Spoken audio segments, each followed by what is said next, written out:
over how to make paragraphs out of text. So you learned a little bit about what makes up a paragraph. You need a main idea, you need a topic sentence, supporting details, and then a concluding sentence for a really good solid paragraph.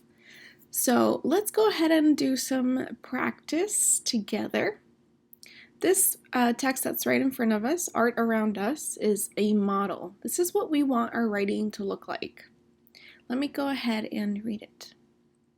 Different types of artists make different art. Some use pain. I'm pretty sure that's not supposed to be pain. Yes, a lot of artists use their pain to make art, but I think this is supposed to say something else. Not pain. It's supposed to say paint. Okay, let's start that sentence over.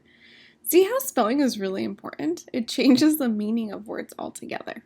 Okay, let's go ahead and read that again. Some use paint, paper, glass, or clay. Others use computers or even plants. An artist can make almost anything into art.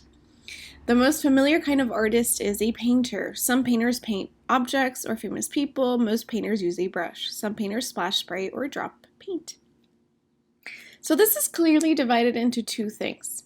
This talks about all the different types of artists and their media, paint, paper, glass, and the things, it says that they can use anything to make art. And then all of these paragraphs down here talk about how there's a very popular type of artist, which is the painter, and then it talks about all the things the painters do. These are all sentences about a painter.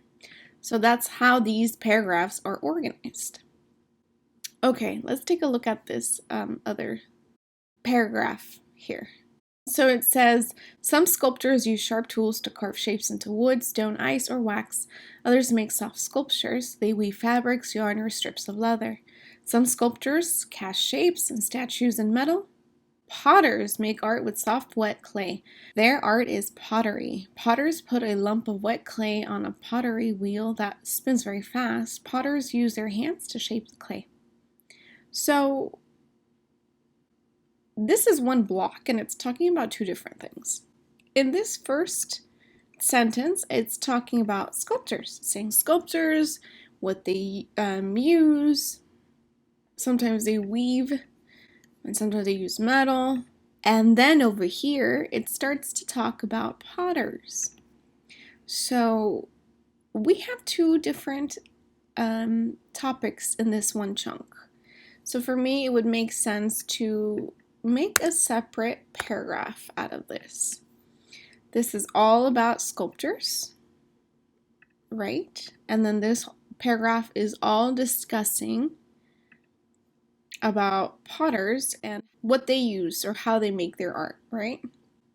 They use clay, they use a pottery wheel, or they use their hands. Sculptors, they have sharp tools. They use wood, stone, ice, or wax, fabrics, yarn, strips of leather, and metal. So that's a whole paragraph that goes together. This is a whole paragraph that goes together. Okay? Let's go ahead and take a look at this text down here. It says, glass is gooey when it melts, like heavy syrup. Glass blowers scoop up a blob of hot glass with a long, hollow metal tube. They blow air through the tube to make a glass bubble. Thread, yarns, and fabric pieces are used to make fiber art. Weavers loop different yarns on a machine called a loom to make rugs, blankets, and fabrics. Some artists make found object art out of junk, car parts, old toys, wire, and other scrap materials.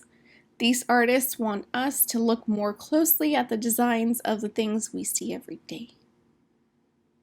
So I'm going to go ahead and give you a moment to pause and look through the text block and decide how you want to organize this into, I'm going to give you a hint, into 3 paragraphs, okay? Pause in 3, 2, and 1. Okay, let's go ahead and go over our text block. So the first sentence is talking about glass. Glass is gooey when it melts, like heavy syrup. Glass blower scoop up a blob of hot glass with a long, hollow metal tube. They blow air through the tube to make a glass bubble. Thread, yarns, and fabric pieces are used to make fiber art. Okay, so then in this sentence, this is no longer about glass. All of these three sentences were about glass, and then this one's starting to talk about yarn and fabric. I'm going to go ahead and make that into a different paragraph. I think this is one paragraph. I'm going to go back and check, okay? I'm going to keep reading. Thread, yarns, and fabric pieces are used to make fiber art. Weavers loop different yarns on a machine called a loom to make rugs, blankets, and fabrics. I think this is all about fabrics, because fabrics are over here. Some artists make found object art out of junk, car parts, old toys, wire, and other scrap materials. Okay, so I don't think this is about fabric anymore. Let me keep reading. These artists want us to look more closely at the designs of the things we see every day. Okay, so I'm going to go ahead and make that into a different paragraph. Oopsies. Because this is no longer talking about yarn or fabric or fiber art, anything of those soft materials. Recyclable items that people wouldn't think to be special, they would probably just throw them away. They're trash to some people, and so I think this is why the artists are using it in a very unique way, so we look at it in a different light. Let me go back to the top. Up here it says glass is gooey when it melts like heavy syrup. Glass blowers scoop up a blob of hot glass with a long hollow metal tube. They blow air through the tube to make glass bubble. Okay, yes. This is a solid paragraph. Okay, this is all talking about glass. So let me go ahead and highlight that. Thread, yarns, and fabric pieces are used to make fiber art. Weavers loop different yarns on a machine called a loom to make rugs, blankets, and fabrics. Okay, they all belong here. That makes sense to me. Some artists make found object art out of junk, car parts, old toys, wire, and other scrap materials. These artists want us to look more closely at the designs of the things we see every day. And yes, I'm just double checking, that does belong in a paragraph together. So I'm done. I was able to edit that whole block of text into 3 paragraphs that are clearly organized into different topics. So now you're going to go back to your Google Classroom and complete the worksheet for this lesson. And know that you can catch me at my office hours if you need any help.